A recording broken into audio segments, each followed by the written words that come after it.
So hello everybody, welcome to my channel. So today we are going to start with chapter 1, the Earth in the Solar System of class 6th Geography. तो जो हमारे chapter की heading है वो है the earth in the solar system. इसको start करने से पहले हम एक बहुत इम्पोर्टेंट कंसेप्ट के बारे में बात करेंगे. That is our universe. तो अगर हम अपने यूनिवर्स के बारे में बात करते हैं तो मतलब यूनिवर्स है क्या. यूनिवर्स सब कुछ है. इसमें हम हमारी सारी चीजें इंक्लूड हो जाती हैं. फ्रॉम आर स्पेस, स्पेस के अंदर मैटर एनर्जी है वो भी ये इंक्लूड करता है. It even includes the time itself. तो यूनिवर्स इज एवरीथिंग. ठीक है. तो अगर यूनिवर्स सब कुछ है तो इसका मतलब ये है कि हमारा सोलर सिस्टम भी जो है वो हमारे यूनिवर्स के अंदर है. हमारी जो गैलेक्सीज हैं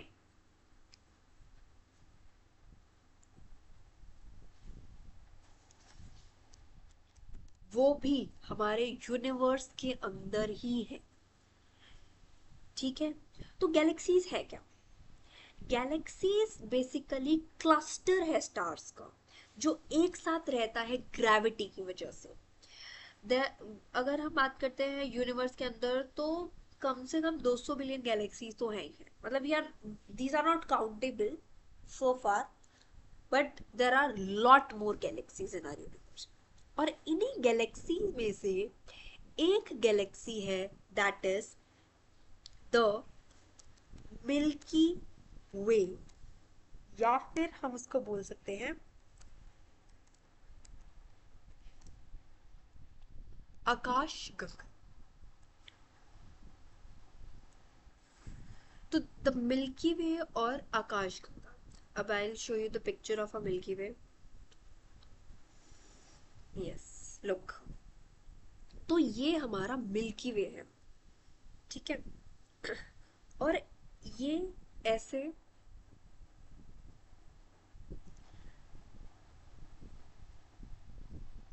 राइट. तो दिस इज आवर मिल्की वे. यहाँ पे जो ओरियन आर्म है या फिर जो ओरियन ब्रांच है इस पे जो हमारा सोलर सिस्टम है वो लाई करता है. आई नो थोड़ा हेक्टिक होगा लेकिन दिस इज सिर्फ इतना ही तुमको देखना है कि ये जो है ना ये हमारा मिल्की वे है. ठीक है. That is enough for you. Right. तो अब मिल्की वे के अंदर जो है हमारा सोलर सिस्टम है. अब अगर हम अपने सोलर सिस्टम के बारे में बात करते हैं तो हमारा solar system includes many of the celestial bodies. It includes the sun, the moon, all shining objects that you see in the night sky. वो सारी celestial bodies होती हैं.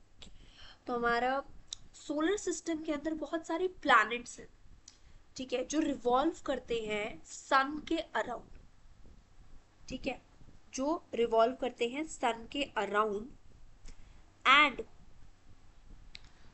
उन प्लैनेट्स में से एक प्लैनेट है हमारा अर्थ. ये रहे planets. Okay you can have a view here. This is our sun. Then we have Mercury यहाँ पर. Then we have Venus, Earth, Mars, Jupiter, Saturn, Uranus, Neptune and Pluto भी था बट 2006 में उसको हमने हटा दिया. दैट विल आल्सो बी, उसके बारे में भी हम देखेंगे. ठीक है. ओके. तो this was the brief about the chapter. अब हमने थोड़ा बेसिस कर लिया चैप्टर का. अब हम स्टार्ट करते हैं. One more thing I want to tell you कि हम बेस अपना जो है बहुत अच्छा बनाएंगे. तो लास्ट तक आप प्लीज वीडियो को देखें और लाइन बाय लाइन हम डिस्कशन करेंगे. I will show you the pictures related to the chapter जिससे आपको जो कंसेप्ट है वो बहुत अच्छे से आएगा पूरे चैप्टर का. मतलब क्रैमिंग नहीं होगा, एक अंडरस्टैंडिंग पार्ट होगा यहाँ पे. ठीक है. आप समझ के चीज़ों को करेंगे. राइट. ठीक है. तो सबसे पहले पैसेज में ये बात करें कि जब आप रात को देखते हो अपने स्काई की तरफ तो आपको पहले एक दो ब्राइट डॉट्स दिखती है. फिर धीरे धीरे आपको ज़्यादा शाइनिंग ऑब्जेक्ट्स दिखाई पड़ते हैं. ठीक है. तो पूरा स्काई जो है वो इन शाइनी ऑब्जेक्ट से भरा हुआ है। अब कुछ ऑब्जेक्ट्स जो हैं वो ब्राइट है और कुछ ऑब्जेक्ट्स जो है डिम है। मतलब ऐसा लगता है कि डायमंड्स लगे हुए हैं हमारे पूरी स्काई के अंदर। वो सारे हमें एज अ ट्विंकलिंग इफेक्ट देते हैं। ट्विंकलिंग इफेक्ट मतलब जब कोई चीज या कोई ऑब्जेक्ट जो है वो रिपीटेडली जो है शाइन कर रहा हो, ठीक है, कभी स्ट्रांगली कभी वीकली, ठीक है। So that is what we mean by the twinkling effect.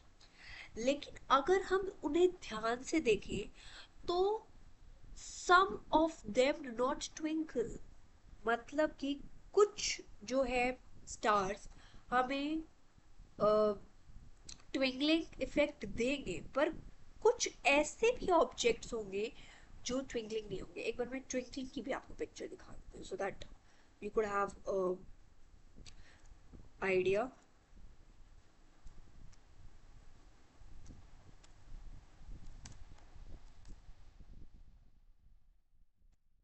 हालांकि यू पता होगा ट्विंकलिंग मतलब क्या, किस बारे में बात कर रही हूँ। ठीक है, राइट, गॉट इट। देखो यहाँ पे, this is what is twinkling, but all the objects would not be appearing as same as this। कुछ ऑब्जेक्ट्स इसके इससे अलग भी होंगे, मतलब कि वो सिंपली ग्लो करेंगे जैसे कि हमारा मून करता है, ठीक है।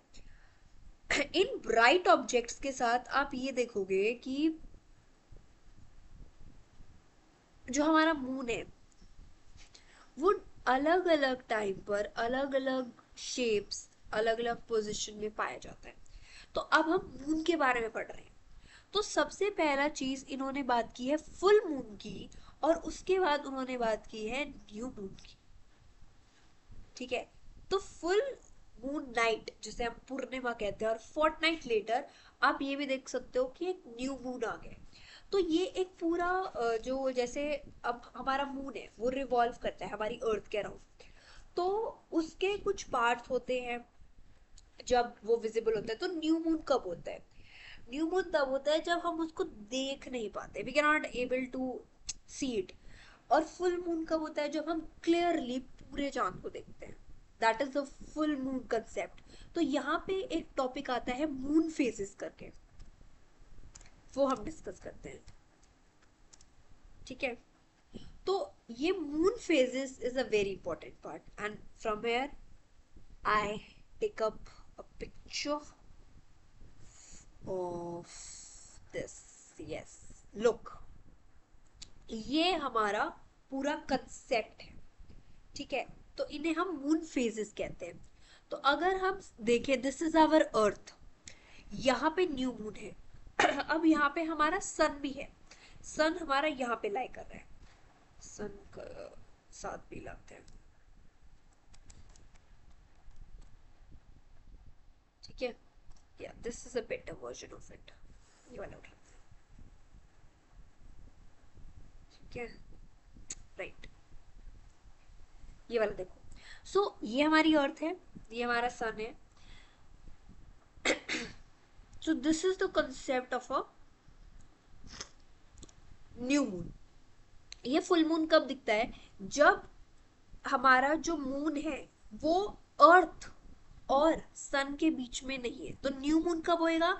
जब हमारा मून अर्थ और सन के बीच में आएगा। फिर धीरे धीरे ये इफेक्ट जाता रहेगा। ये जो येलोइश पोर्शन है ये विजिबल पोर्शन है जितना हमको दिखता है, ठीक है। और ये जो ब्लैकिश पोर्शन है ये कवर्ड पोर्शन होता है, ये हमें नहीं दिखता है। क्यों नहीं दिखता है? Because of the effects of the light. अब ये वाला पॉइंट जो है that will be discussing later on. ये बस एक व्यू है दिखाने के लिए। तो ये न्यू मून है और ये फुल मून है, हमें सिर्फ ये देखना है। ये तीन फेजेस जो है हम इसको बाद में डिस्कस करेंगे, ठीक है। चलिए, राइट। तो ये हमारा मून का कंसेप्ट हो गया। अब जो ये हमारा सन है, मून है और ये सारे जो शाइनिंग ऑब्जेक्ट्स हैं स्काई के अंदर, ये हमारी कहलाती हैं सेलेस्टियल बॉडीज. तो what are celestial bodies? The sun, the moon and all those objects which are shining in the night sky, these are to be known as celestial bodies. कुछ celestial bodies बड़ी होती हैं, hot होती हैं और वो gases से बनी हुई होती हैं.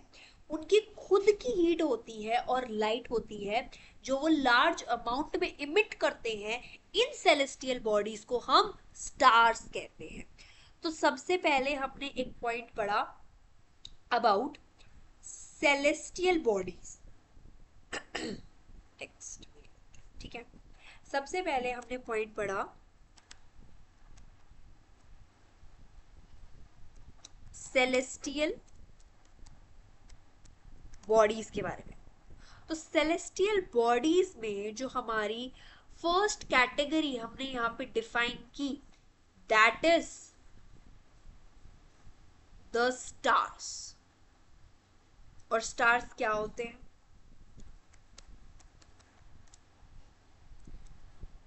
स्टार्स क्या होते हैं?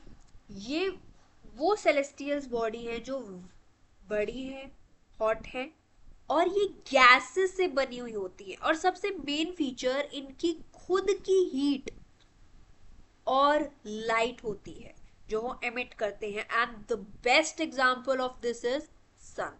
तो एक क्वेश्चन भी आता है कि which is the largest star of our solar system, and the answer is sun is the largest star of our solar system. ठीक है. अब ये जो ट्विंकलिंग स्टार्स हैं जो हम रात को देखते हैं वो सिमिलर है सन की तरह, but we do not feel their heat और light. This is the question. अब ये जो स्टार हमें दिखते हैं वो सन की तरह, क्योंकि सन भी एक स्टार है, लेकिन उनकी हीट और लाइट हम फील नहीं कर सकते हैं. वो बहुत छोटे दिखते हैं. क्यों?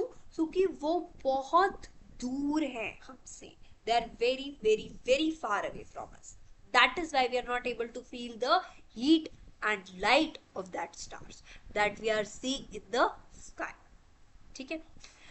तो you must have noticed that all objects look smaller when seen from a distance. जैसे कि एरोप्लेन की अगर हम बात करते हैं तो जब वो फ्लाई करता है फ्रॉम अ ग्रेट हाइट तो वो हमें छोटा अपीयर होता है, बट इन रियलिटी वो उतना छोटा नहीं है.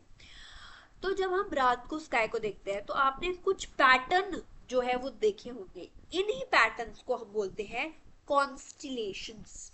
This is what is called constellations. तो व्हाट इज कॉन्स्टिलेशंस? ये वो पैटर्न्स हैं जो फॉर्म करे जाते हैं by different group of stars. इन्हें हम बोलते हैं कॉन्स्टिलेशंस. अगर हम बात करें तो 88 कॉन्स्टिलेशंस जो हैं वो हमारे इंटरनेशनल एस्ट्रोनॉमिकल यूनियन ने रिकॉग्नाइज की है. हालांकि this is not important as per your concept. ठीक है. तो यहाँ पे दो इम्पोर्टेंट एक इम्पोर्टेंट कॉन्स्टिलेशन के बारे में बात की गई है, दैट इज अल्ट्रा मेजर या फिर Big Bear. One such constellation है. ठीक है. Big beer. ठीक है.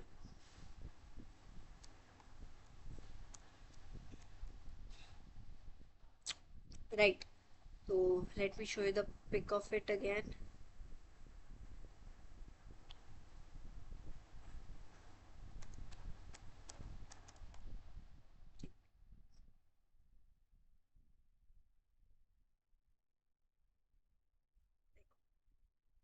ये है बिग बियर. ठीक. राइट. ओके. तो one of the most easily recognisable constellation is Saptarishi. Sapta mean seven and rishi mean sages. तो ये ग्रुप है 7 स्टार्स का. ये भी मैं दिखा देती हूँ आपको. सप्तऋषि. ठीक है. तो this is the group of 7 stars. Saptarishi, ठीक है, right.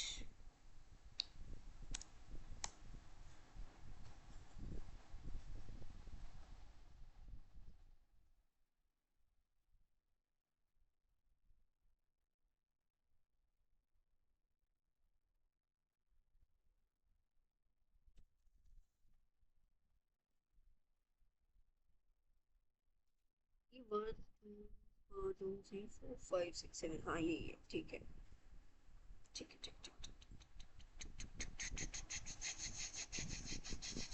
So it is a group of 7 stars that form a part of Ulcer Major constellation, जो इसका part form करती है, ठीक है। So this is the one we have.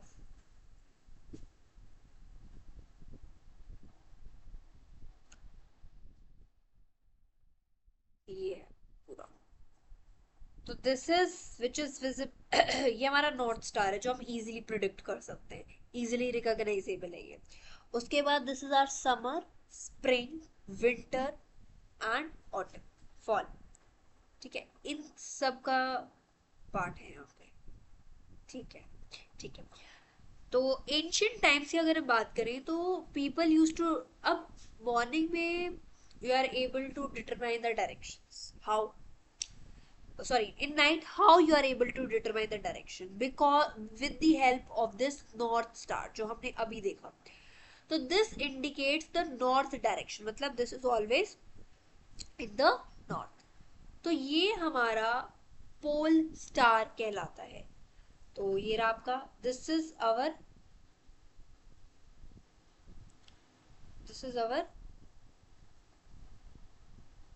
North star, ये face कर रहे हैं नॉर्थ की तरफ और ये पॉइंटर स्टार्स हैं इसके, ठीक है। अब ये ईस्ट हो गया, वेस्ट हो गया, दिस इज हाउ आप रिकॉग्नाइज करते हैं, ठीक है। ये हमेशा सेम पोजीशन पे ही रहता है और हम जो है पोजीशन लोकेट कर सकते हैं पोल स्टार की विद द हेल्प ऑफ सप्तऋषि, ठीक है। चलिए, अब कुछ सेलेस्टियल बॉडीज जो हैं वो अपनी हीट और लाइट इमिट नहीं करती हैं, वो लिट होती हैं by the light of stars, ऐसी बॉडीज को हम बोलते हैं प्लैनेट्स। तो सबसे पहली सेलेस्टियल बॉडी जो हमने की थी that is stars, this is the first celestial body that we did, stars. The second celestial body we have is planets, ठीक है। अरे एक सेकेंड है, स्पेलिंग गलत कर दी,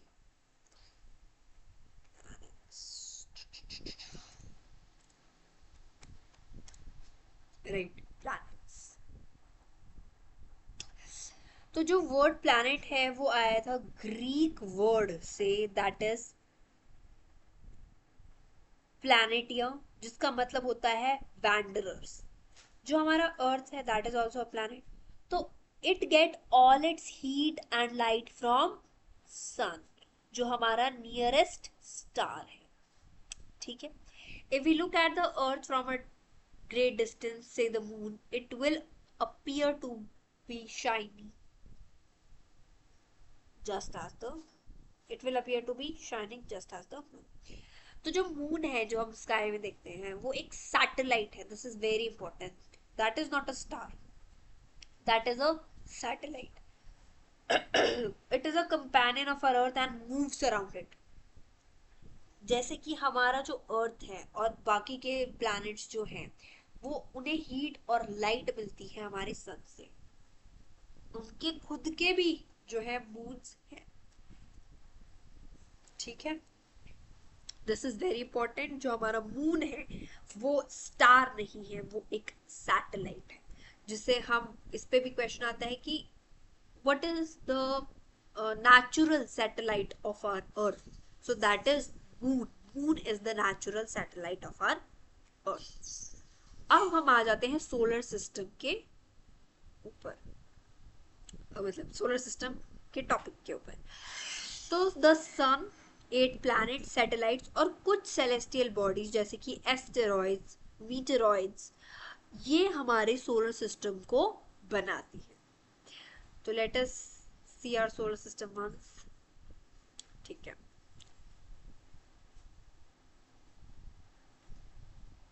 तो सबसे पहले वी हैव मर्क्यूरी,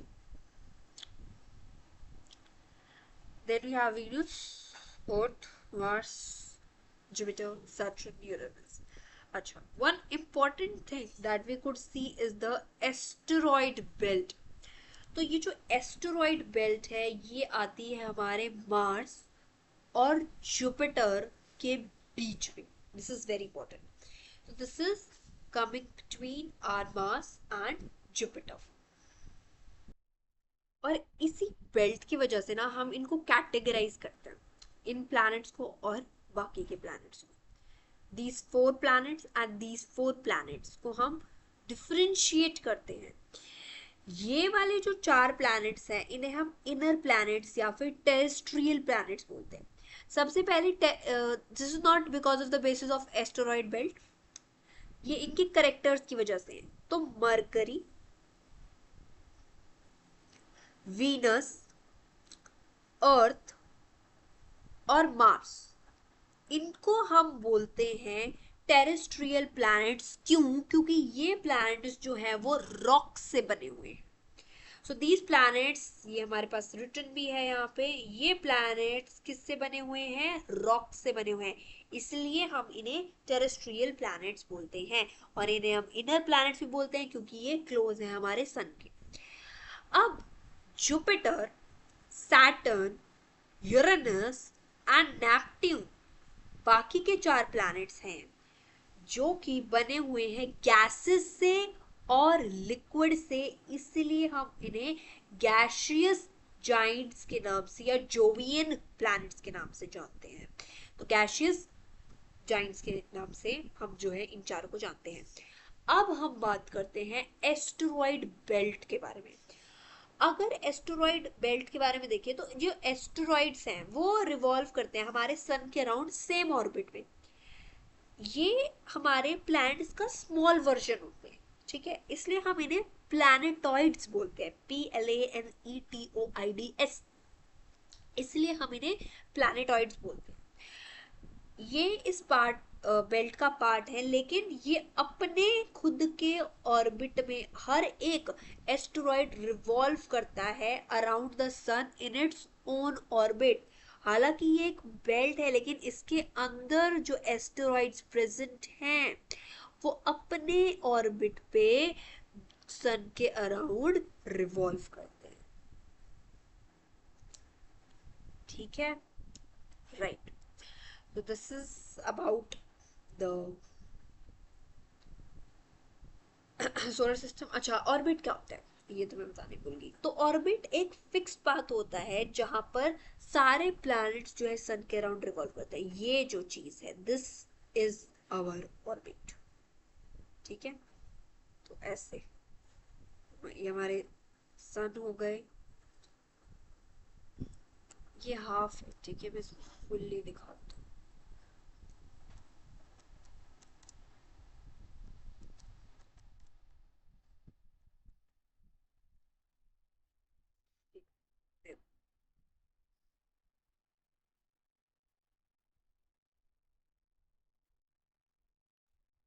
ये पूरा ऑर्बिट है, ऐसे रिवॉल्व करते हैं। अच्छा, वन मोर थिंग, जो ये फिगर हमें दिख रहा है this is not what really the planets are moving. एक कंसेप्ट हम बोलते हैं जिसे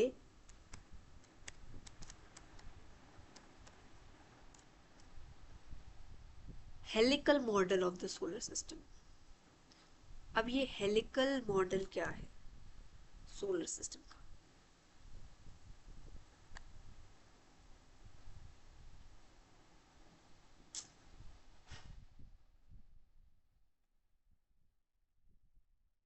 I'll show you this. This is very important. मतलब स्कूल में बच्चों को ये चीज़ पढ़ाई नहीं जाती, तो वो बड़े हो गए जब एकदम वो चीज़ देखते हैं तो दे लाइक हाँ ये रियल है क्या? या ये रियल है। एक्चुअली में जो हमारे प्लैनेट्स हैं वो ऐसे रिवॉल्व करते हैं, ऐसे कंटिन्यूसली मूव करे और ये साथ में मूव करे। तो जो ये वाला फिगर है ना, ये 2D, मतलब ऊपर से हमको दिख रहा है, बट इन रियलिटी SI, इसे हम हेलिकल मॉडल बोलते हैं solar system. This is what really happening, this is what is really happening, ये रियलिटी है, ऐसे मूव कर। ठीक है, देखना, सर्च करना इसको, हेलिकल मॉडल। ठीक है, राइट। तो coming back to the topic, अरे अरे अरे, coming back to the topic.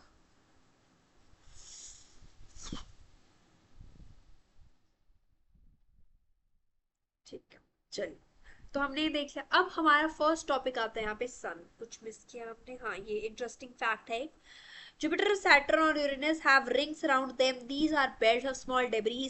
These rings may be seen from Earth with the help of powerful telescope. Fun है, to see the things with telescope is also a fun, right? Okay, so सबसे पहला हमारा topic आता है the सन। तो जो सन है वो हमारा सेंटर है सोलर सिस्टम का। It is a huge star which is made up of extremely hot gases. वो प्रोवाइड करता है एक पुलिंग फोर्स जो सारे सोलर सिस्टम को बाइंड करता है। The sun is the ultimate source of heat and energy for the solar system, but that tremendous heat is not felt so much by us because despite being our nearest star, it is far away from us. तो कितना दूर है सन हमसे? 150 million kilometre away from the earth. वो हमने पहले भी देखा है यहाँ पे फिगर में, इट्स रिटन। मरकरी से 58, वीनस से 108 और अर्थ से 150। तो हम 4496 नैपट्यून से, तो कितना कूल होगा नैपट्यून, ये भी हम देख सकते हैं। ठीक है, और इसी मतलब देखो लाइफ कैसे एग्जिस्ट करी है अर्थ पे, because of the perfect amount of light, heat coming from the sun. ठीक है, मतलब मरकरी पे पॉसिबल नहीं क्योंकि वहां पे हीट आपको इतनी ज्यादा मिलेगी कि लाइफ एग्जिस्ट ही नहीं हो सकती। लेकिन अर्थ पे एक प्रॉपर स्टैंडर्ड वे में आपको हीट मिल रही है, जिसकी वजह से आप जो है लाइफ एग्जिस्ट करती, मतलब जिसकी वजह से you can imagine a perfect simple life. उसकी वजह से we are sitting here and taking a class, we are sitting here and studying about geography. ठीक है, अब प्लैनेट्स आ जाते हैं, 8 प्लैनेट्स हमारे सोलर सिस्टम के अंदर। इनका ऑर्डर है mercury, Venus, Earth, Mars, Jupiter, Saturn, Uranus and Neptune. तो यहाँ पे एक ट्रिक दे रखी है आपको याद करने के लिए। My very efficient mother just served us nuts. Up to you कैसे याद करो, बस याद करो। ठीक है, अच्छा ऑर्बिट हमने पहले डिस्कस कर लिया, अब ऑर्बिट है, कोई नहीं, अब पहले हम थोड़ा एडवांस में काम करते हैं। अच्छा, डू यू नो कर लेते हैं उससे पहले। SOL in Roman mythology is the sun god. Solar मतलब रिलेटेड टू सन, जो फैमिली है सन की, इसलिए हम उसको सोलर सिस्टम कहते हैं। तो नाम सोलर सिस्टम, देखो स्कूल एग्जाम्स में ये चीजें पूछी जाती हैं, पढ़ लेना भाई, बॉक्सेस इंपॉर्टेंट होते हैं। ठीक है, तो जो 8 प्लैनेट्स हैं हमारे सोलर सिस्टम के, वो एक फिक्स्ड पाथ पे जो है मूव करते हैं सन के अराउंड, और ये पाथ इलोंगेटेड है, और इसको हम बोलते हैं ऑर्बिट। थोड़ी मैं इलोंगेटेड, देखो सर्कल कैसा होता है, सर्कल ऐसा होता है, ये सर्कल हो गया, but it's elongated like this. Oh oh I am so sorry, so sorry.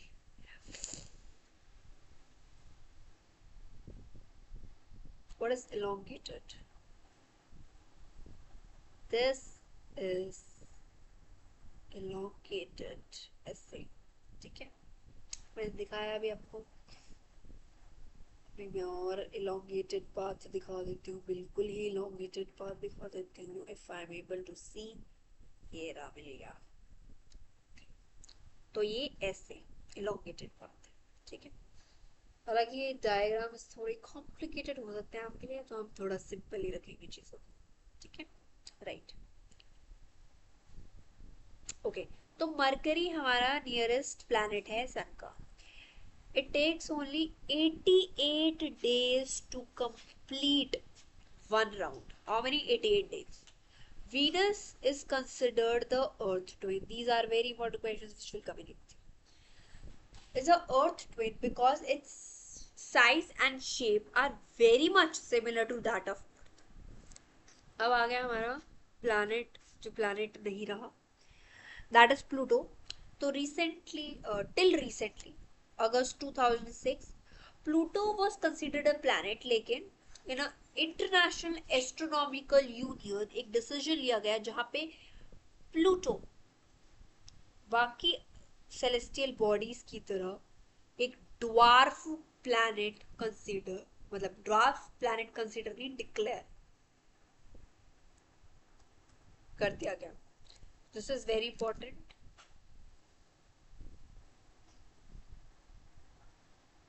So in 2006 we could see sorry, the Indian Astronomical Unit जो है उसने जो है प्लूटो को एक ड्वार्फ प्लैनेट कंसीडर कर दिया. ठीक है, 2006 से पहले वो था. अच्छा, ये भी देख लेते हैं वर्ड ओरिजिन. तो यहाँ पे जियो का मतलब आपको दे रखा है. ठीक है, ओके, सॉरी, ठीक है, okay, right. So it was considered a dwarf planet, मतलब कि वो उसके प्लैनेट के एक स्टैंडर्ड साइज से छोटा था, इसलिए हमने उसको, मतलब इंडियन एस्ट्रोनॉमिकल यूनियन ने उसको ड्वार्फ प्लैनेट घोषित कर. ठीक है, तो अब हम आ जाते हैं अर्थ पे. That is the third nearest planet to sun. ये फिफ्थ लार्जेस्ट प्लैनेट है हमारा सोलर सिस्टम का. और ये जो पोल्स पे से थोड़ा फ्लैटेंड है.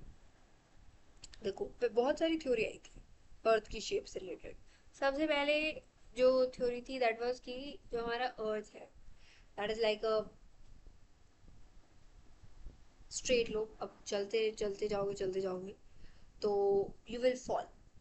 That is was the theory. फिर वी हैव कि earth is not, it's like a ball. Okay, and now the point we have is geoid. जो अर्थ की शेप है वो geoid. This is earth. Okay, पूरा ये तो आर्टिकल आ गया, सॉरी. ठीक है, that is geoid.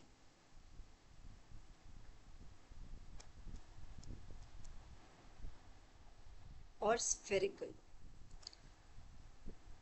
Why we say geoid or spherical? देखो, this is the shape of the earth.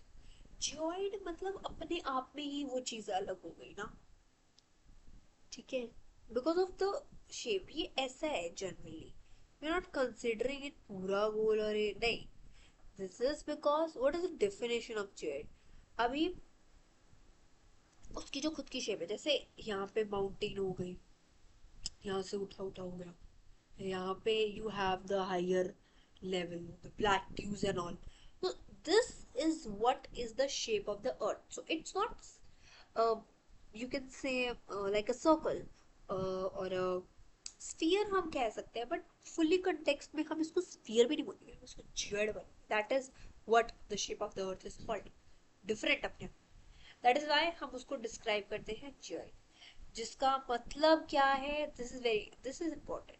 जॉइड का मतलब ये अर्थ जैसी शेप. ठीक है, तो कंडीशंस फेवरेबल हैं लाइफ सपोर्ट के लिए. Are probably found on Earth. ना तो ज्यादा ठंडी ना ज्यादा गर्म है, पानी है, हवा है. ठीक है, जो बहुत इंपॉर्टेंट है. और life supporting element, life supporting gas oxygen है. इन्हीं रीजंस की वजह से ये यूनिक प्लैनेट है हमारे सोलर सिस्टम का. और इसे हम ब्लू प्लैनेट बोलते हैं. क्यों बोलते हैं? क्योंकि 2/3 of its surface is covered with water. पानी से कवर्ड है। अब हम आ जाते हैं मून पे। मून को ऐसे बोलते हैं चंद्रमा। वाई? क्योंकि इसकी भी एक थ्योरी है। क्या थ्योरी है? ये हमारी अर्थ है, ठीक है। तो बहुत पहले एक बॉडी आई और उसने हिट किया अर्थ को। उसको हम थिया बोलते हैं, थिया प्लैनेट, थिया। जिसकी वजह से अर्थ का एक हिस्सा ब्रेक डाउन हो गया और अर्थ के ग्रेविटेशनल पुल की वजह से, अर्थ की ग्रेविटी की वजह से वो उसके अराउंड घूमने लगा। तो ये जो प्लैनेट उसके अराउंड घूम रहा है, this is none other than our moon.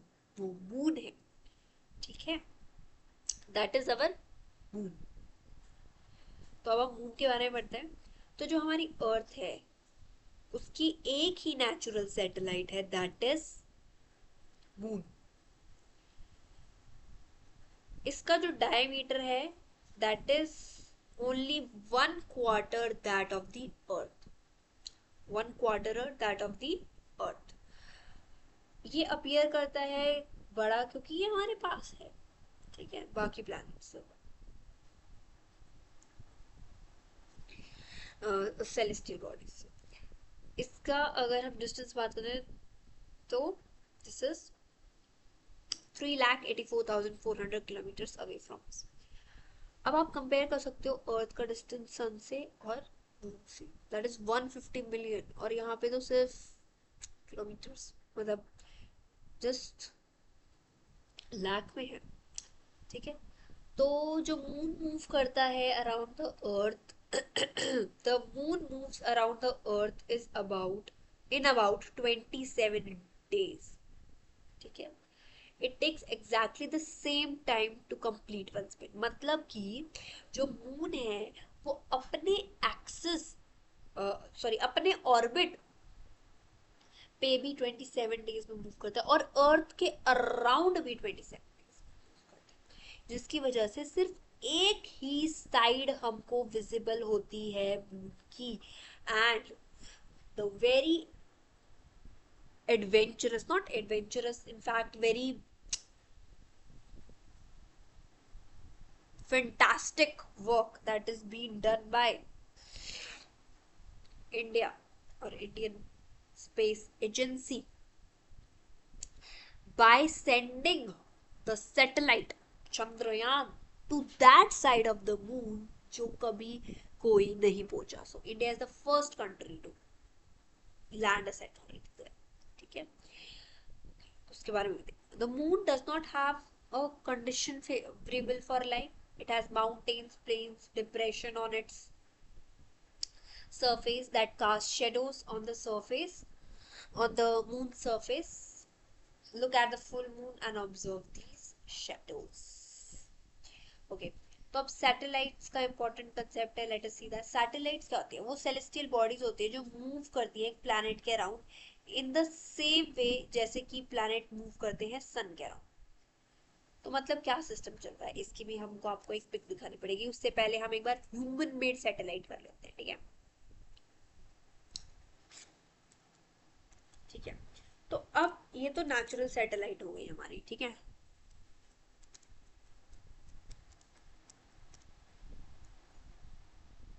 ठीक है, right.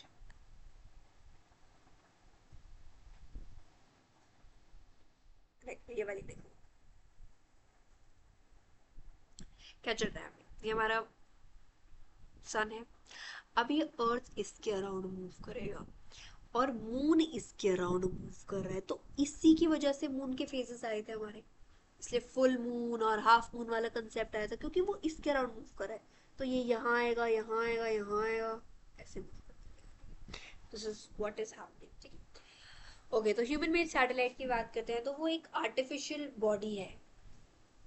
It is designed by scientist to gather information. This is what our satellite is. ये आर्टिफिशियल बॉडी है, इंफॉर्मेशन कलेक्ट करने के लिए जो है हम इसको बनाते हैं।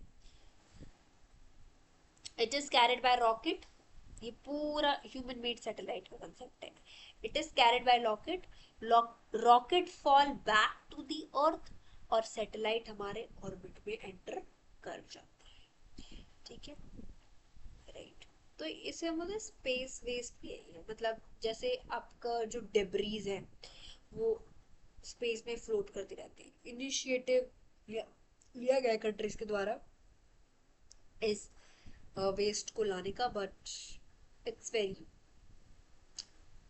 Much in amount. ठीक है, तो कुछ इंडियन सैटेलाइट जो है हमारे स्पेस के अंदर, that is INSAT, IRS, EDUSAT. अब हम आ जाते हैं एस्टेरॉइड्स के ऊपर, मीटेरॉइड्स, एंड विद दिस हम चैप्टर खत्म करेंगे. ओके, तो एस्टेरॉइड्स की अगर हम बात करते हैं, इन स्टार से, प्लैनेट से, सैटेलाइट से अलग बहुत सारी छोटी बॉडीज जो हैं मूव करती हैं सन के अराउंड, जिन्हें हम बोलते हैं एस्टेरॉइड. हमने एस्टेरॉइड बेल्ट के बारे में किया था. They are found between Mars and Jupiter. Very important. तो scientist are of view that, मतलब साइंटिस्ट बिलीव करते हैं कि जो एस्टेरॉइड्स है वो प्लैनेट्स का ही पार्ट्स है जो एक्सप्लोर हुए थे कुछ साल पहले. अब हम आ जाते हैं मीटेरॉइड्स पे. अब ये कंसेप्ट इज इम्पोर्टेंट. छोटे छोटे पीसेस जो है रॉकेट के जो मूव करते हैं अराउंड द सन, इन्हें हम बोलते हैं मीटेरॉइड्स. तो these are the small piece of rocks. I'm saying rockets, sorry. Small pieces of rocks जो मूव करते हैं हमारे सन के अराउंड, इन्हें हम बोलते हैं मीटेरॉइड्स. कई बार ये जो मीटेरॉइड्स हैं ये अर्थ के पास आते हैं and tend to drop upon it. इस प्रोसेस के दौरान फ्रिक्शन की वजह से एयर के साथ वो हीट अप हो जाते हैं और बर्न हो जाते हैं. मतलब कि वो अर्थ के अंदर एंटर ही नहीं करते, वो वहीं पे ही जो है समाप्त हो जाते हैं. ठीक है.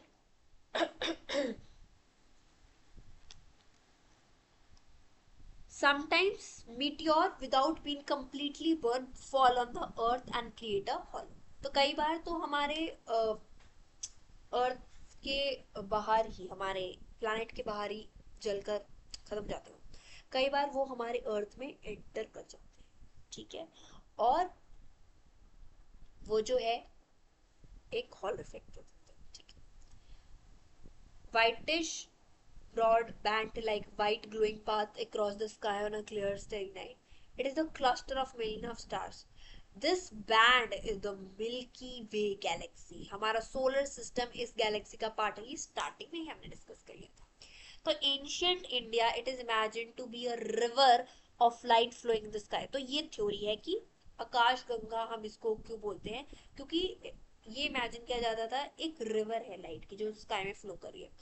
Galaxy is a huge system of billions of stars. जो गैलेक्सीज है वो बहुत बड़ा सिस्टम है, billions of stars, cloud of dust and gases. There are million of such galaxies that make universe. ये स्टार्टिंग में मैंने आपको इसलिए बताया था कि आप at the end of the chapter बहुत क्लियरली इस चीज को समझ पाओ. और ये जो मिलियंस ऑफ गैलेक्सीज हैं ये मिलकर यूनिवर्स बना दिए. तो आप सोच भी नहीं सकते कितना बड़ा हमारा यूनिवर्स है. ठीक है. With this, we are ending with the chapter, and these are questions that you should do after the chapters. At least these MCQs answer. That's it for today. Thank you.